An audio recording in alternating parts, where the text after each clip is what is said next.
De nuevo, hermano, queremos saludarle en el nombre del Señor.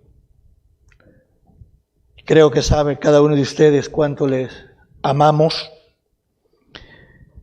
Y hoy estamos aquí para compartir con ustedes un tema, quizá sobre un versículo, es solo un verso, pero quizás es conocido suficientemente de ustedes.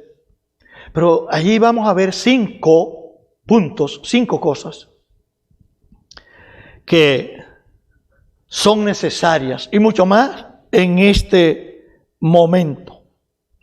Y ese versículo se encuentra en Efesios, la epístola a los Efesios, capítulo 4 y versículo 13. Y dice así: hasta que todos lleguemos a la unidad de la fe y del conocimiento pleno del Hijo de Dios, a la condición de un varón maduro, a la medida de la estatura de la plenitud de Cristo. Cuando nosotros encendemos el carro, es porque tenemos en mente un destino donde queremos llegar. Pero para llegar a ese destino, por supuesto que hay a veces bastante peligro, obstáculos, hay diferentes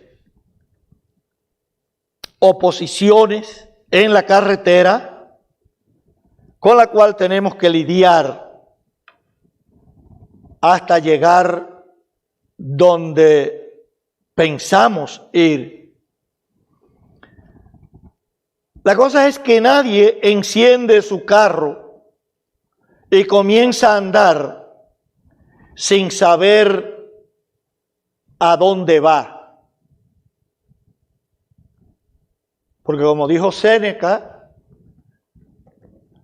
escritor romano, no hay vientos agradables para aquellos que no saben dónde van. O sea, aquellos que van en un barco, en un velero, pero sin saber su destino, no importa si los vientos les son favorables, no hay viento favorable para aquellos que no saben dónde van. Pero usted y yo sabemos a dónde vamos. Y sabemos a dónde vamos no solamente en términos espiritual. Sabemos que si Cristo viniera en este momento y usted ha nacido de nuevo, pues usted se iría con Cristo, porque usted es parte de su reino. Pero mientras nosotros estamos acá en esta tierra, también debemos saber a dónde vamos. Y el Señor Jesucristo constituyó un liderazgo en la iglesia, porque este verso deriva de ahí casualmente, de los versículos 11 y 12.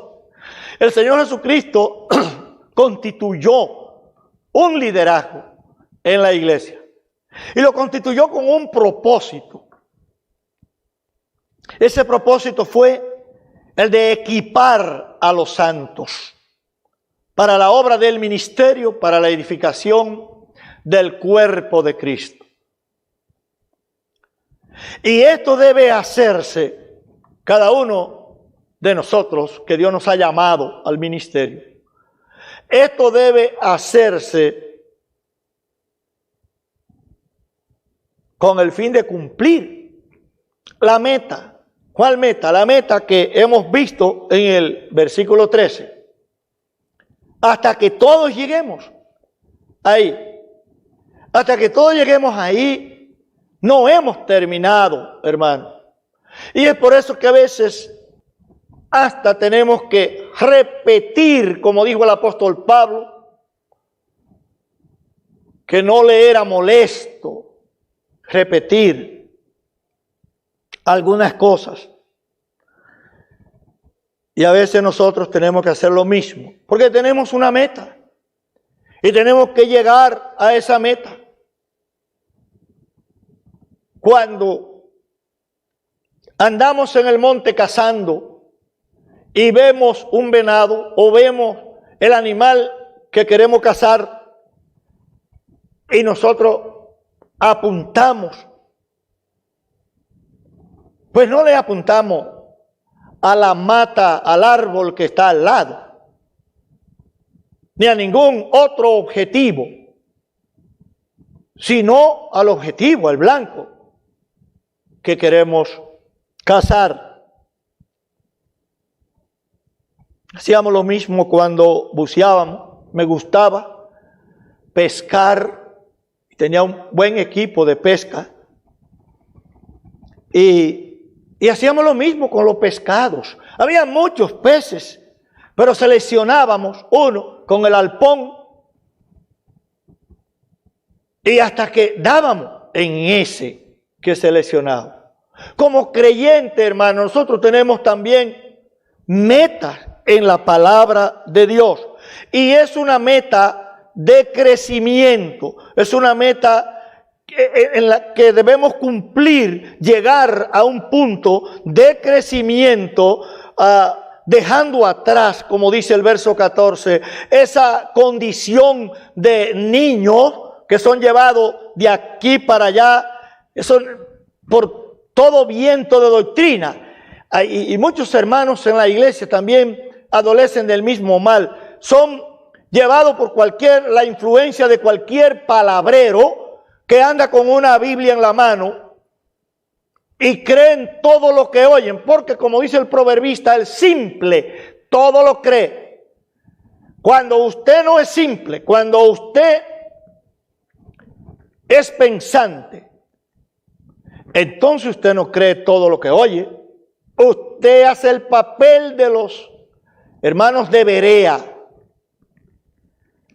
Va a la palabra de Dios delante del Señor en oración y busca a ver si estas cosas son realmente así. Y hermano, y es que en este tiempo, más que nunca, usted y yo tenemos que crecer. Usted y yo tenemos que, hermano, restablecer esa relación con el Señor. Mirar de dónde usted ha caído y arrepentirse e ir al Señor, abrir la puerta de su corazón, como dice el Señor allí en Apocalipsis 3:20, en el mensaje a la Odisea, a la iglesia de la Odisea. No es un mensaje a la ciudad de la Odisea, es un mensaje a la iglesia de la Odisea. Y el Señor dice aquí: yo estoy a la puerta y llamo. Si alguno abre la puerta, yo entraré a él, cenaré con él y él conmigo. Es decir, restableceré mi comunión con él. Está hablando a creyentes, a cristianos, a creyentes que no andan en plena comunión con el Señor. Los versículos 15 y 16 dicen: sino que hablando la verdad en amor, crezcamos en todos los aspectos en aquel que es la cabeza, esto es Cristo. Y el versículo 16 dice que este crecimiento se da en Cristo cuando nosotros funcionamos como cuerpo, ejerciendo los dones que el Espíritu Santo nos ha dado, cada uno cumpliendo su rol, al igual que el cuerpo físico. Cada miembro tiene su función. En la iglesia igual, cada miembro tiene su función.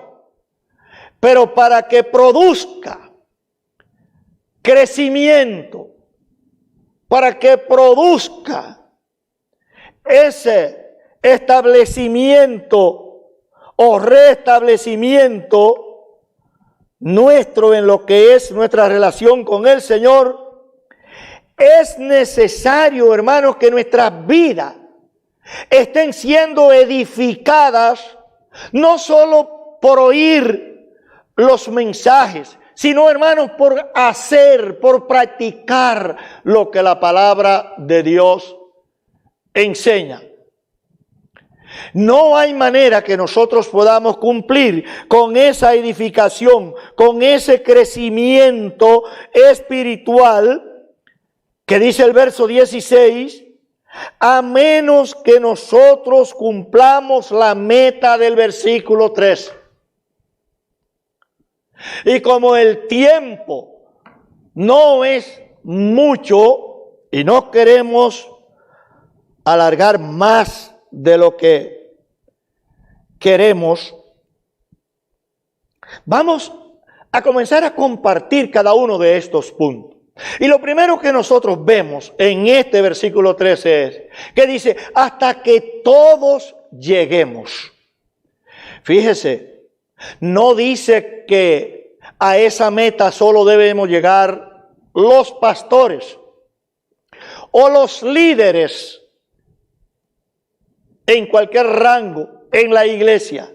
No, dice que todo el cuerpo, hasta que todos, sin excepción, lleguemos. Todos debemos llegar a conquistar la meta. No se lo deje al vecino del lado. No se lo deje al hermano que se sienta a su lado. No se lo deje a su papá, no se lo deje a su hijo. No se lo deje a su amigo. No se lo deje a nadie. Porque es un asunto personal. De la misma manera que la salvación es personal. Que el hijo no llevará el pecado del padre, ni el padre el pecado del hijo. Ezequiel 18:20. De esa misma manera, hermano, usted y yo tenemos que cumplir nuestro rol según el Espíritu Santo ha repartido como Él quiso lo que Dios le ha llamado a hacer o el don que el Espíritu le ha dado a usted. Primera de Pedro 4:10 dice que cada uno ministre a los demás el don que ha recibido. O sea, es una demanda a los hijos del reino.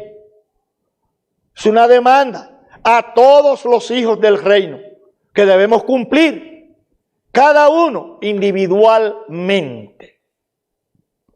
Todos debemos llegar. ¿A qué debemos llegar? Número 2, a la unidad de la fe.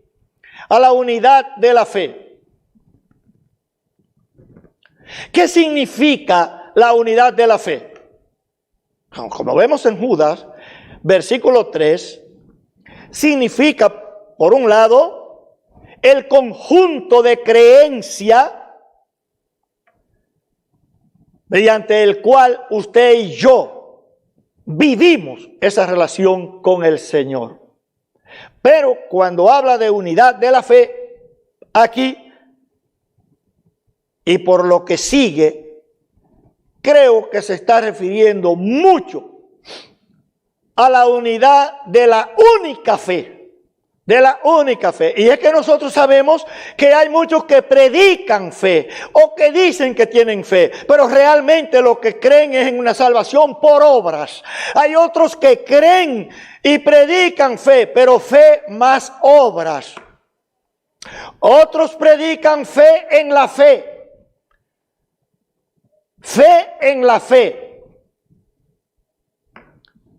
Usted no puede creer de esa manera. Ellos dicen, la fe es la que salva. No, la fe no es la que salva.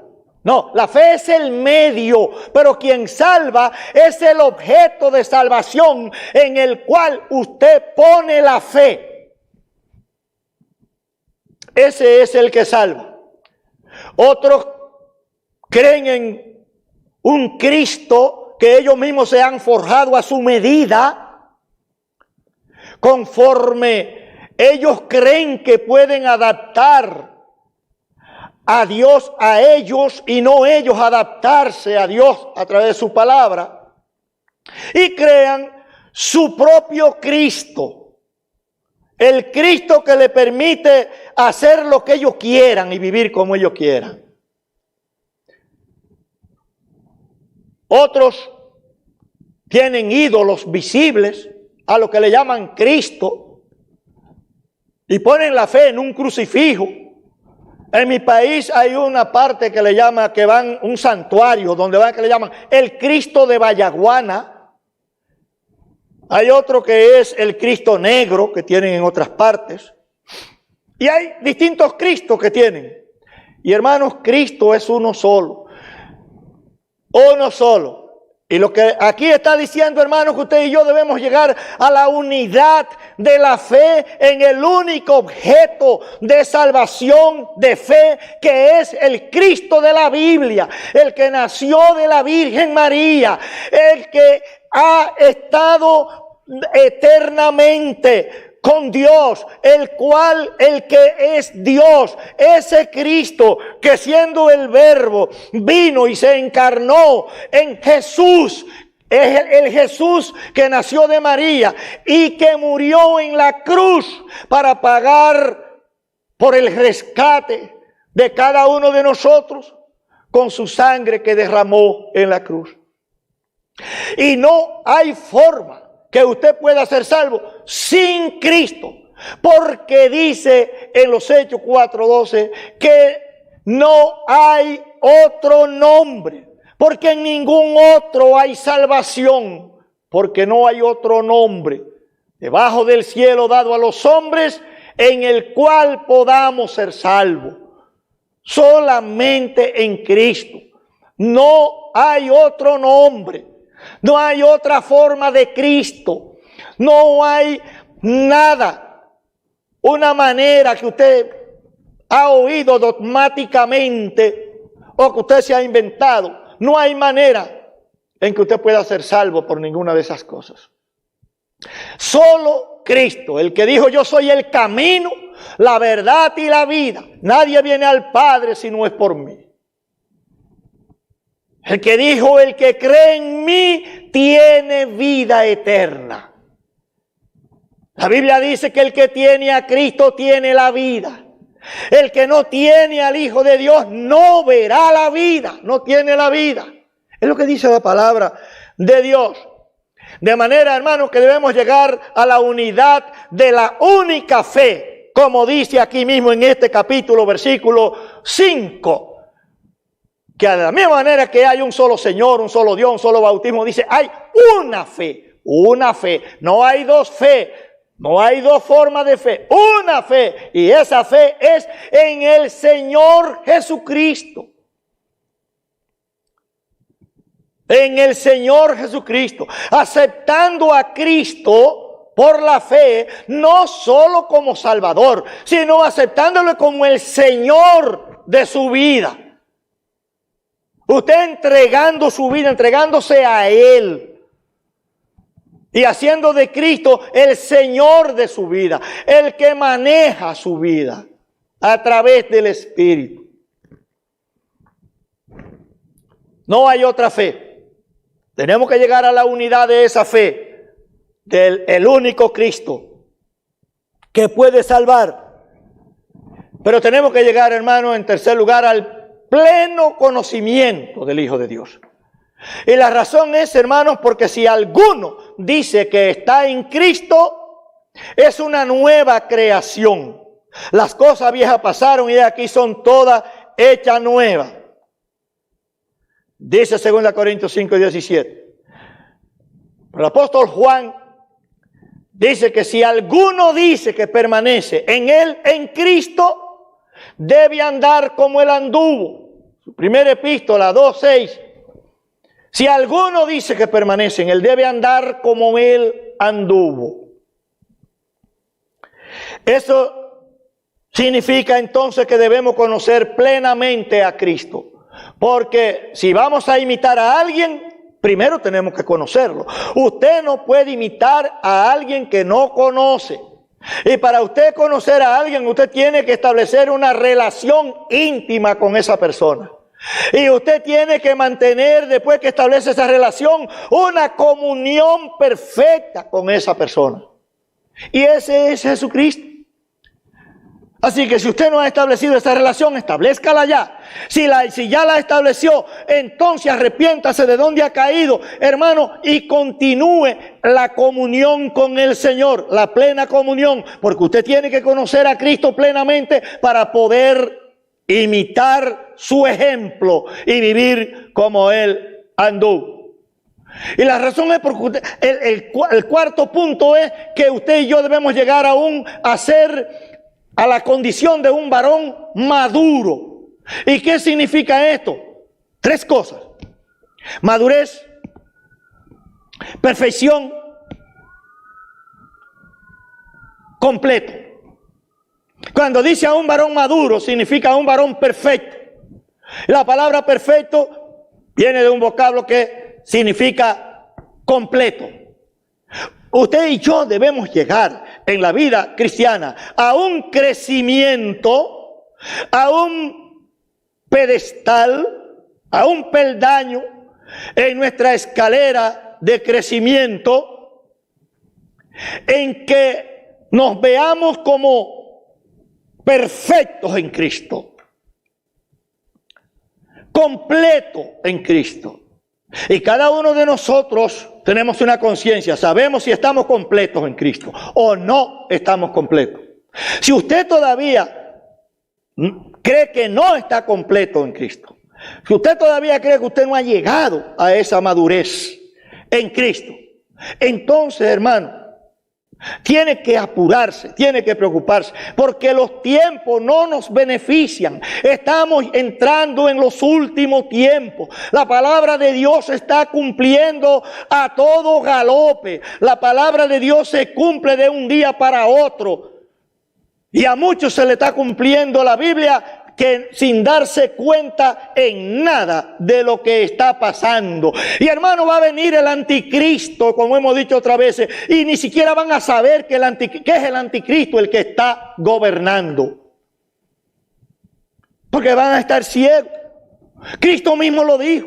La condición de la iglesia será una condición tétrica. Cristo dijo: cuando el Hijo del Hombre venga, ¿hallará fe en la tierra? Fíjense cuál será el nivel de apostasía en que vivirá la iglesia cuando venga el último tiempo. Cuando el Hijo del Hombre venga, ¿hallará fe en la tierra? Ojalá que no entre usted en esa parte. Y por último, la última parte de esta meta es que debemos llegar a la medida de la perfección. ¿De qué manera? Aquí dice que debemos llegar a la medida de la estatura de la plenitud de Cristo.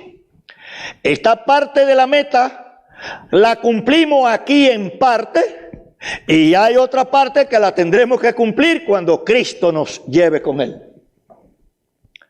Ahora usted y yo debemos cumplir esa parte, porque lo que está demandando esa meta en esa última parte es que usted y yo, o sea, que no nos está diciendo el Señor en su palabra que usted y yo debemos cumplir una meta como el cuerpo en sí. No, Él está diciendo que usted y yo debemos cumplir esa meta, llegar a ese punto, pero por supuesto que usted y yo sabemos que es como miembros del cuerpo, no como el cuerpo como tal, sino como miembros del cuerpo. Nadie le exige al ojo que se comporte como la mano o como el pie, ni a ningún miembro. Ni nadie le exige a un solo miembro del cuerpo que haga todo el oficio de todos los demás miembros del cuerpo. No, hermano. A cada miembro se le exige aquello para lo que fue puesto en el cuerpo. Y a cada miembro que hemos sido puestos en el cuerpo de Cristo, también nos exige el Señor igual, como miembros, hermano, no como el cuerpo. Pero como miembros del cuerpo, usted y yo debemos cumplir la función. Si usted en el cuerpo tiene la función de la mano, hermano, usted tiene que cumplir a plenitud la función de la mano. Palpando, agarrando, jalando, empujando, etcétera. Pero tiene que cumplir la función de la mano. No se le exige que la mano vea, ni que oiga, ni que camine, pero que usted cumpla la función que le corresponde. Eso es lo que exige la palabra de Dios. Ahora un día vamos a acabar de cumplir esta meta hasta el final, la meta de la gloria de Dios compartida con nosotros. Pero esto es cuando nuestro cuerpo sean también redimidos, igual que toda la creación, nuestros cuerpos sean glorificados, que tengamos un cuerpo hecho por el Señor, en el cual viviremos para siempre con el Señor en su reino. Vamos a cumplir la última parte de esta última frase. Pero ahora, aquí, usted y yo tenemos una responsabilidad de cumplir la parte que nos corresponde. Cada uno como miembros, en particular, tenemos la responsabilidad, hermano, porque lo que dice en principio es hasta que todos, oiga el adverbio, hermano. El adverbio es inclusivo, incluye todo. Dice hasta que todos lleguemos, todos sin excepción, a la unidad de la única fe, que es en el Señor Jesucristo, el Cristo de la Biblia. Y que se entienda que la salvación es por la gracia de Dios mediante la fe, que usted no puede hacer nada para ser salvo, pero en lo absoluto nada. ¿Qué puede usted hacer? Si la Biblia dice que desde antes de la fundación del mundo ya hemos sido escogidos para esta salvación. Si la Biblia dice que los que creemos porque hemos sido ordenados para vida eterna.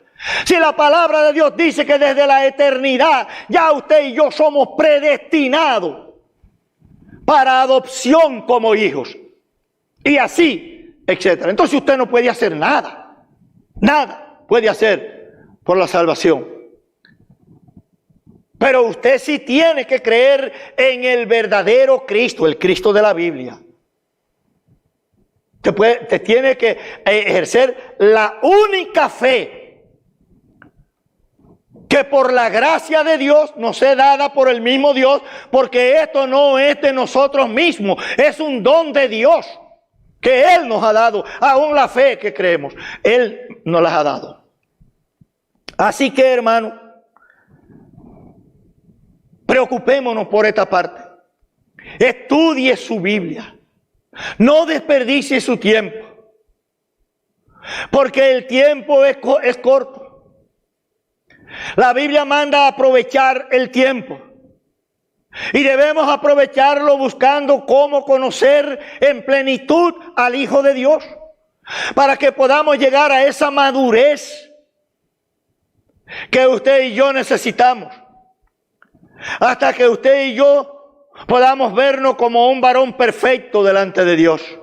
Como miembros del cuerpo, como miembros, no como el cuerpo, sino como miembros, podamos estar completos delante del Señor. Y así poder medirnos conforme la estatura de la plenitud de Cristo, como miembros del cuerpo. No es tiempo, hermanos, para lamentarnos. No es tiempo para enfriamiento. No es tiempo ahora para llorar. No es tiempo para dudar. Es tiempo de crecer ahora. Es tiempo de estar bien establecido. Es tiempo, hermano, de estar bien arraigado por la fe en el Señor, porque los días son malos. Y si ahora, con el solo hecho tan sencillo de lo que está pasando, porque hemos estado encerrados un par de meses, ya usted se va a enfriar y usted no va a volver a la iglesia, usted va a andar por ahí como si nunca hubiera conocido al Señor. Hermano, no es tiempo de eso, porque usted y yo no somos de los que medran. Usted y yo somos de los que miramos y vamos adelante cada vez. Usted y yo somos como el rinoceronte que no conoce reversa, solo conoce hacia adelante, aunque tenga que derribar los muros que el enemigo nos ponga delante. Como el rinoceronte lo vamos a echar abajo de la misma manera que las vallas de Jericó cayeron por el poder de Dios. De la misma manera Dios va a permitir, y permite siempre, cuando usted y yo nos mantenemos pegados del Señor, con la vista puesta en el autor y consumador de la fe. Hermano, la Biblia dice que en Él somos más que vencedores. Más que vencedores. La victoria es nuestra, porque ya Cristo la obtuvo en la cruz por nosotros. Así, hermanos, que ojalá que usted y yo vivamos la palabra de Dios y vivamos lo que hemos dicho y testificado que realmente somos: un miembro del cuerpo de Cristo, hijo de Dios. Que Dios le bendiga, siga derramando su bendición sobre cada uno de ustedes. Y hermano, que el Señor le dé sabiduría, que el Señor le conceda el poder y le conceda la iluminación en su mente por medio del Espíritu, para que ustedes cada día puedan entender, discernir lo que Dios realmente en su voluntad quiere para cada uno de nosotros. Dios le bendiga.